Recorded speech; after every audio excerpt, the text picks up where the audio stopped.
Hello everyone, welcome to civil academy. बहुत बहुत स्वागत है आप सभी का सिविल एकेडमी के यूट्यूब प्लेटफॉर्म पर। और आज हम डिस्कस करने वाले हैं 16th डिकेडल सेंसस यानी 16वीं जो आपकी दशकीय जनसंख्या 2000 जनगणना 2021 है, उससे रिलेटेड कुछ बातें।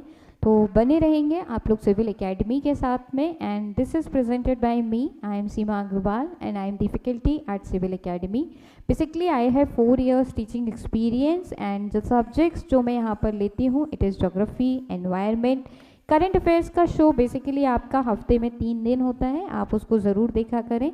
क्वेश्चंस प्रैक्टिस करते हैं इसके अंतर्गत हम, एंड द इंटरनेशनल रिलेशंस। अगर आप सभी ने अभी तक सिविल एकेडमी का टेलीग्राम ग्रुप नहीं ज्वाइन किया है तो डियर स्टूडेंट्स ज़रूर से इसको ज्वाइन कर लीजिए, सिविल एकेडमी IAS, बिकॉज काफ़ी इंपॉर्टेंट आपके क्वेश्चंस यहाँ पर पोस्ट होते हैं for daily practice. And the PDF of all the sessions which coming on the YouTube, उसको आपको वहीं पर ही मिल जाता है। तो चलिए हम स्टार्ट करते हैं आज का अपना topic, that is 16th decadal census 2021 के बारे में जो है।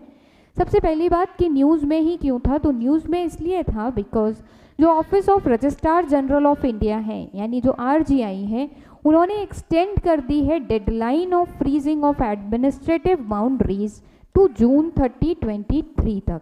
यानी जो RGI है उन्होंने एक डेडलाइन को एक्सटेंड कर दिया है। कौन सी डेडलाइन को? जो एडमिनिस्ट्रेटिव बाउंड्रीज को फ्रीज करने से रिलेटेड जो डेडलाइन थी उसको जून 30, 2023 तक के लिए उन्होंने एक्सटेंड कर दिया है। दैट इज़ वाई ये न्यूज़ में आपका आया था। चलिए सबसे पहले हम बात करते हैं इसकी कुछ हाइलाइट्स के बारे में, देन उसके बाद देखेंगे कि हमारे यहाँ पर जो सेंसस है वो कितने फेजेस में होता है।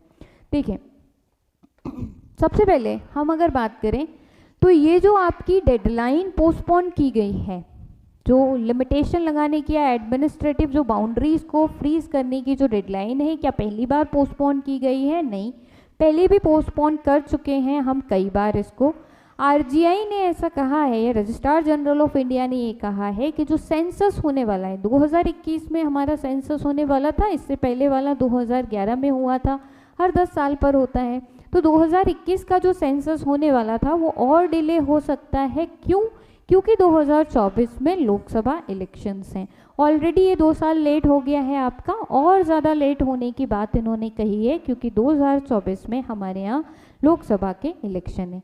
अगर बात करें रूल 8(4) ऑफ सेंसस रूल 1990 की, तो जो बाउंड्रीज़ हैं, जो भी आपकी स्टेट्स की या डिस्ट्रिक्ट की जो बाउंड्रीज़ हैं, उन्हें एडमिनिस्ट्रेटिव यूनिट्स की जो बाउंड्रीज़ हैं उन्हें फ्रोजन किया जाता है।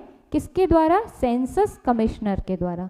सेंसस कमिश्नर जब आपकी बाउंड्रीज को फ्रीज कर देते हैं, एडमिनिस्ट्रेटिव बाउंड्रीज यूनिट्स की बाउंड्रीज को जब फ्रीज कर देते हैं, उसके लगभग 3 महीने के बाद में जो सेंसस है वो कंडक्ट कराया जाता है। यानी उसके 3 महीने के बाद जो जनगणना है वो कंडक्ट कराई जाती है। जनगणना, सेंसस आप सभी समझते हैं, उसका प्रोसेस क्या होता है वो अभी हम देखेंगे। सिंस क्योंकि बाउंड्रीज जो हैं वो जून 2023 तक हमने फ्रोजन करके ऑलरेडी रखी है, तो सेंसस का काम कब स्टार्ट होगा? अक्टूबर 2023 में स्टार्ट होगा, और उसके बाद 2024 में हमारे पास में क्या है? इलेक्शन है।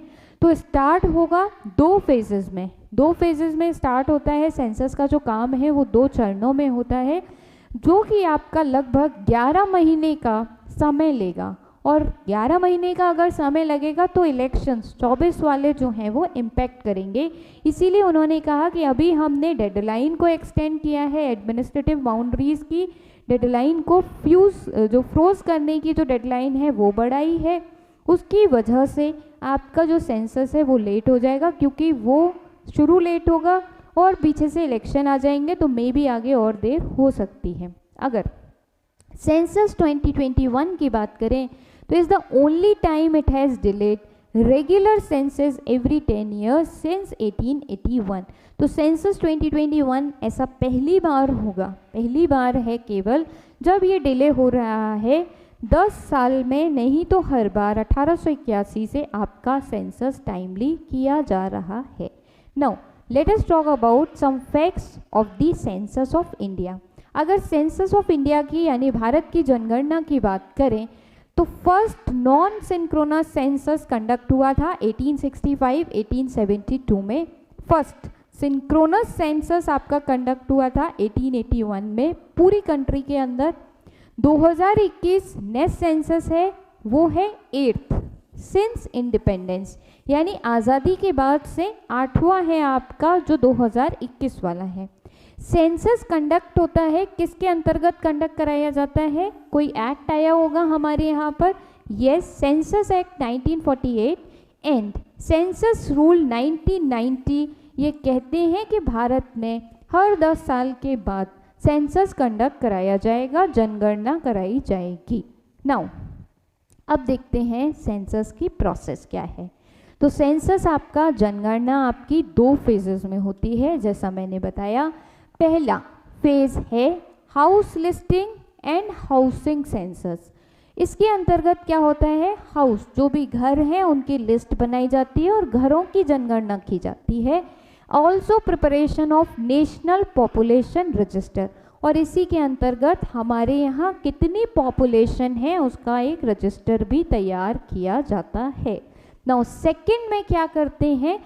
पॉपुलेशन को एन्यूमरेशन करते हैं, या पॉपुलेशन का आकलन करने के लिए एवरी इंडिविजुअल की जो डिटेलिंग है वो की जाती है कि कितना यूथ है हमारे यहाँ पर, कितने बच्चे हैं, कितने पढ़े लिखे लोग हैं, कितना लिटरेसी रेट है, कितना नॉन लिटरेसी रेट है, कितने आपके यहाँ पर सीनियर सिटीजन है। ये सारी इन्फॉर्मेशन भी आपको सेंसस देता है।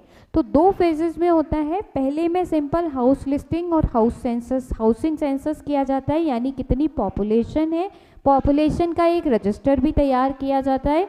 और दूसरे फेज में हम कंडीशन देखते हैं कि कितनी पॉपुलेशन पढ़ी लिखी है, कितनी महिलाएं हैं, कितने पुरुष हैं, उनके बारे में डिटेल, कितने ग्रेजुएट्स हैं, कितने 12th पास हैं, कितने नॉन ग्रेजुएट्स हैं, ये सारी डिटेलिंग हम करते हैं सेकंड फेज में पॉपुलेशन एन्यूमरेशन के दौरान।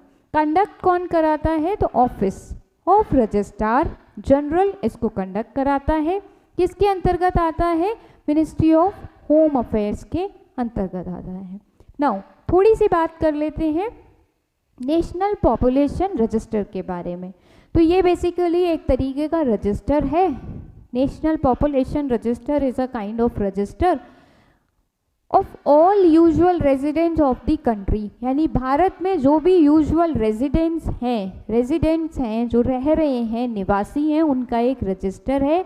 सिटीजन भी हो सकते हैं, नॉन सिटीजन्स भी हो सकते हैं, एक समय से रह रहे हैं भारत के अंदर but they are not the citizen of India, वो भी आपके नेशनल पॉपुलेशन रजिस्टर में शामिल होंगे। पहली बार कब कंपाइल किया गया था? 2010 में। अपडेट कब किया गया? 2015 में।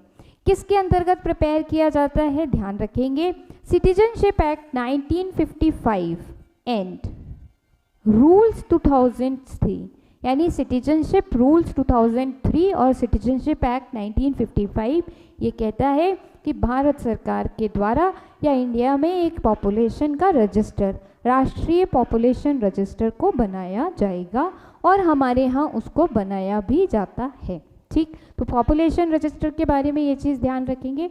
नाउ एक आपको ग्राफ दिखा रही हूँ जिसमें हम ये देख पाते हैं आसानी से कि इंडिया में आफ्टर, अगर हम इंडिपेंडेंस के बाद देखें, इंडिपेंडेंस के बाद अगर आप देखें तो आपके यहाँ जो पॉपुलेशन का परसेंटेज है, ग्रोथ है, वो किस तरीके से आपको दिखाई देती है। तो 1951 से 2011 तक अगर हम एक ग्रोथ का ग्राफ देखें तो आपको कंटिन्यूस बढ़ती हुई जो पॉपुलेशन है वो दिखाई देती है। This is the decadal growth जो आपको बता रही है इंडिया के पॉपुलेशन एंड परसेंटेज की क्या डिकेडल ग्रोथ है, यानी दशकीय वृद्धि किस तरीके से भारत में हर 10 वर्ष के बाद में पॉपुलेशन की किस तरीके से वृद्धि हो रही है। ठीक, चलिए, तो सेंसस इंडिया के बारे में सिर्फ इतना ही ध्यान रखेंगे। इम्पॉर्टेंट टॉपिक है, क्या प्रोसेस है, किस तरीके से होता है, क्यों न्यूज़ में आई थी, एक छोटा सा टॉपिक था जिसे हमने डिस्कस किया। कुछ इंपॉर्टेंट बातें थी जो प्री में आपके काम आ सकती हैं। फिर एक नई वीडियो के साथ आपके सामने आऊँगी, तब तक thank you so much, have a good day.